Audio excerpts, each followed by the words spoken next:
Hello students, कैसे हैं आप? मस्त।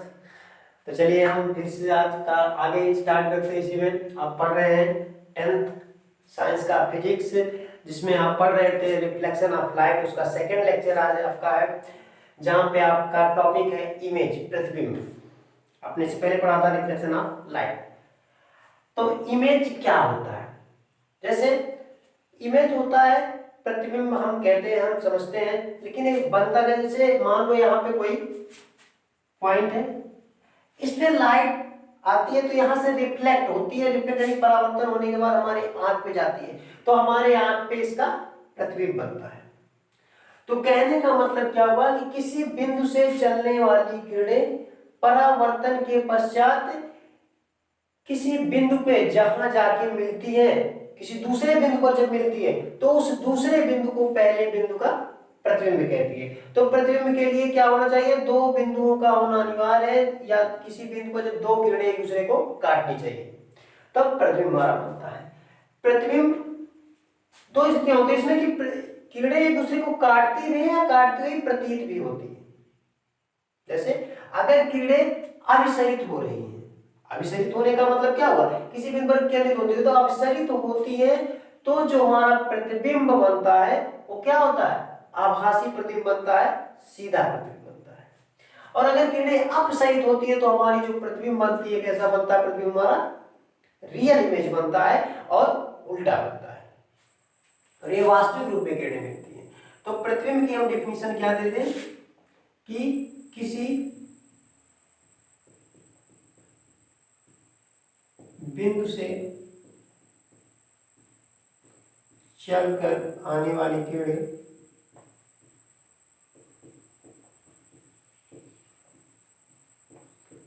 अपवर्तन के बाद या अपवर्तन के पश्चात जब किसी दूसरे बिंदु पर मिलती है, जब किसी दूसरे बिंदु पर मिलती है, तो पहले बिंदु को, तो दूसरे बिंदु को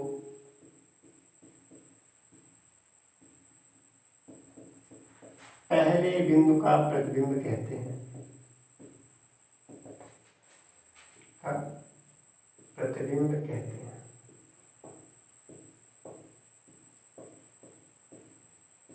तो यहां पे क्या होता है? दूसरे पतन के पश्चात किसी दूसरे बिंदु पर मिलती है, या इसी में थोड़ा सा बढ़ा दें, अथवा मिलती हुई प्रतीत होती है, मिलती हुई प्रतीत होती है। तो दूसरे बिंदु को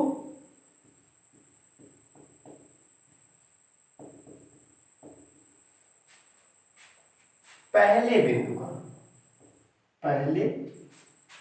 का प्रतिबिंब कहते हैं। ठीक, तो किसी बिंदु से चलने वाली किरणें, चलकर आने वाली किरणें परावर्तन के पश्चात जब किसी दूसरे बिंदु पर मिलती है अथवा मिलती हुई प्रतीत होती है, तो दूसरे बिंदु को पहले बिंदु का प्रतिबिंब कहते हैं। प्रतिबिंब टू टाइप्स के होते हैं। पहला आपका रियल इमेज या वास्तविक प्रतिबिंब,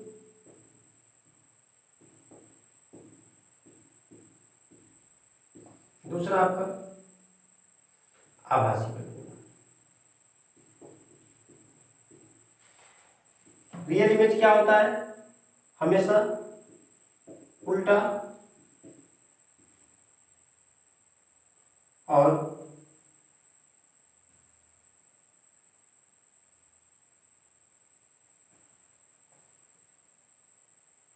ये कैसा होता है? सीधा होता है। आभासी प्रतिबिंब जो होता है सीधा होता है, और वास्तविक प्रतिबिंब कैसा होता है? उल्टा होता है। यहां पे किरणें वास्तविक रूप में मिलती हैं,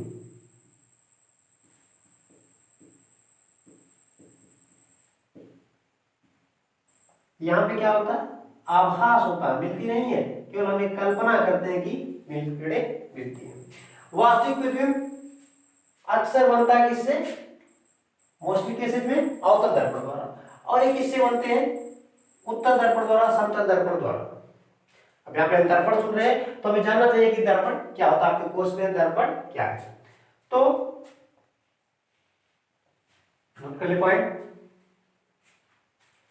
अब दर्पण क्या होता है, तो दर्पण एक युक्ति होती है, एक प्रकाशिक युक्ति होती है जिसका एक सिरा कलई किया गया होता है, पेंट किया गया होता है, एक कांच का बना होता है, और दूसरा सिरे क्या होता है, रिफ्लेक्टर होता है, यानी रिफ्लेक्शन होता है दूसरे सिरे से। तो ऐसे युक्त को क्या कहते हैं, दर्पण कहते हैं, जिससे प्रतिबिंब प्राप्त होता है।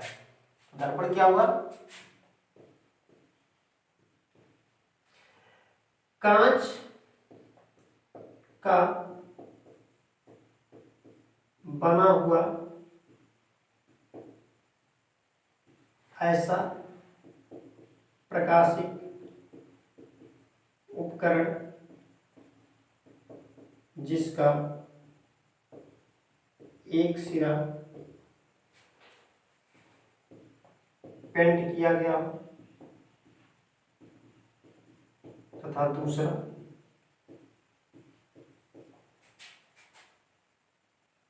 परावर्तक। ठीक, तो इसे क्या कहते हैं, दर्पण। दर्पण कितने टाइप्स के होते हैं, मुख्यतः जो आपको पढ़ने हैं 2 टाइप्स के होता है। पहला क्या होता है आपका समतल, जिसे कहते हैं प्लेन मिरर, प्लेन मिरर। दूसरा क्या होता है गोलीय दर्पण, जिसे कहते हैं स्फेरिकल मिरर।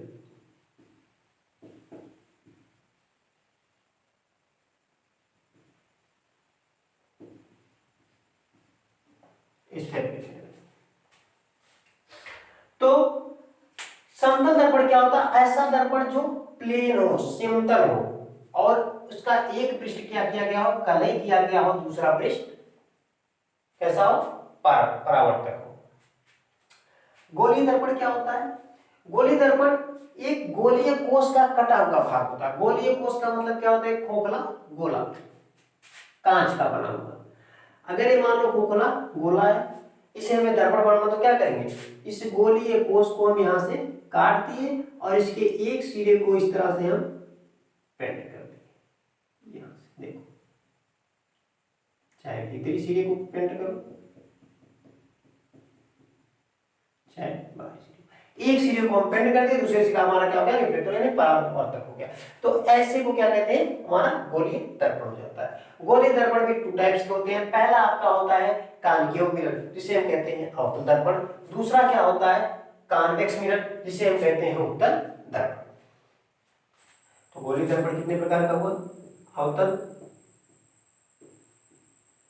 दूसरा उत्तल दर्पण।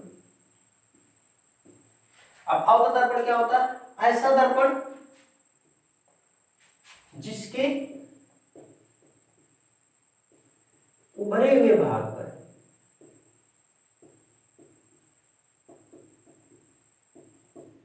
पेंट हो, किया गया हो, कलई किया गया हो, तथा दबा हुआ तल परावर्तक। और यहां पे क्या हो जाएगा, इसी का अपोजिट जस्ट है, क्या हो जाएगा, उभरा हुआ तल परावर्तक और दबा हुआ तल कैसा हो, कैसा हो, कलई किया गया हो, पेंट किया गया हो।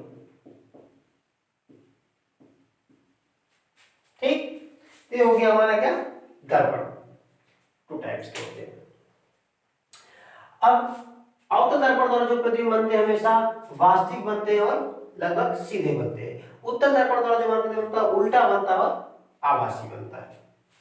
न समझ में आया? नेक्स्ट अब आगे चलते हैं। अब दर्पण से रिलेटेड कुछ डिफिनेशंस होते हैं, कुछ दर्पण के बारे में जानना चाहिए कि दर्पण कैसे होता है, क्या होता है। जैसे दर्पण का ध्रुव क्या होता है, दर्पण का मुख्य अक्ष क्या होता है, वक्रता त्रिज्या क्या होती है, फोकस दूरी क्या होती है, ये सब पॉइंटेड है। हम बात करते हैं, ये हमारा कोई मान लो सपोज दर्पण है और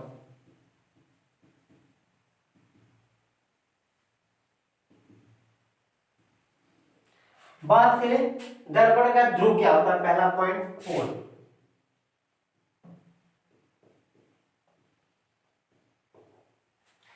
ये होता है दर्पण का पोल ध्रुव, यानी दर्पण के केंद्र को, दर्पण के केंद्र को या दर्पण के मध्य बिंदु को, सेंटर को क्या कहते हैं, दर्पण का ध्रुव कहते हैं। ठीक, उसके बाद वक्रता केंद्र क्या होता है, तो आप जानते हो मैंने बताया कि जो दर्पण हमारा होता है या किसी खोखले गोले का कटा हुआ या गोलीय कोष का भाग होता है, आप जानते हैं मैंने बताया भी। तो इस गोले का जो केंद्र है, अभी किसी जो गोले का कटा हुआ भाग है इसको हम मिलाते हैं इस तरह से, तो क्या होता है, एक गोला बनता है। तो जब गोला बनता है तो गोले का कोई केंद्र रहा होगा, उसी गोले के केंद्र को क्या कहते हैं, radius of centre of curvature कहते हैं, यानी वक्रता केंद्र कहते हैं। तो गोलीय दर्पण जिस गोलीय कोष का कटा हुआ भाग होता है उस गोले के केंद्र को वक्रता केंद्र कहते हैं, सेंटर ऑफ कर्वेचर कहते हैं। क्या बनता है, वक्रता केंद्र। थर्ड क्या होता है, वक्रता त्रिज्या, रेडियस ऑफ कर्वेचर। ये आपका radius of centre of curvature, curvature ये आपका रेडियस ऑफ कर्वेचर। तो वक्रता त्रिज्या क्या होती है, अब यहां पे भी हमें पता है कि एक गोले को, जिस खोखले गोले का कटा हुआ भाग उसकी कोई त्रिज्या नहीं होगी, उसी गोले की त्रिज्या को क्या कहते हैं, वक्रता त्रिज्या कहते हैं।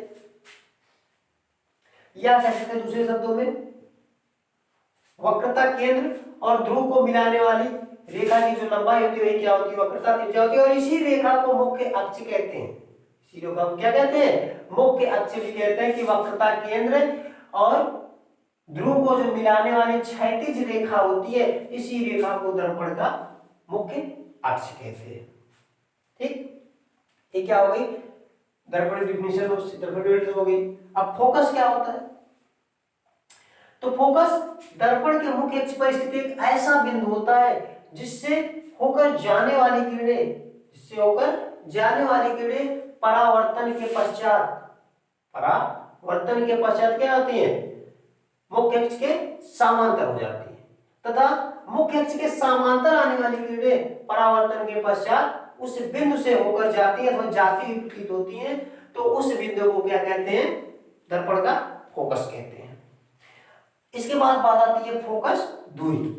फोकस हो गया, जैसे अब किरणें मान लो सपोज यहां से गई, तो ये किरणें इस तरह से परावर्तित होकर आती है, तो जिस बिंदु पर मुख्य अक्ष पे मिलती है इसी बिंदु को फोकस कहते हैं। और इस फोकस से लेके यहां तक की बीच की दूरी को क्या कहते हैं, फोकस दूरी कहते हैं, फोकल लेंथ कहते हैं। ये तो हो गई हमारी दर्पण से रिलेटेड डिफिनेशंस। अब इसके बाद आपका अगला टॉपिक है, हम दिखाएंगे आपको कि दर्पण के वक्रता त्रिज्या और फोकस दूरी में संबंध है। इसके बाद आपके दर्पण के सूत्र है, निगमन है, जो निगमन आपके कोर्स में नहीं है। इसके बाद कई आपके डिफरेंट टाइप के सिचुएशन में आपके प्रतिबिंब कैसे बनते हैं, अगले टॉपिक अगले लेक्चर में हम बताएंगे। तब तक के लिए आपको थैंक यू।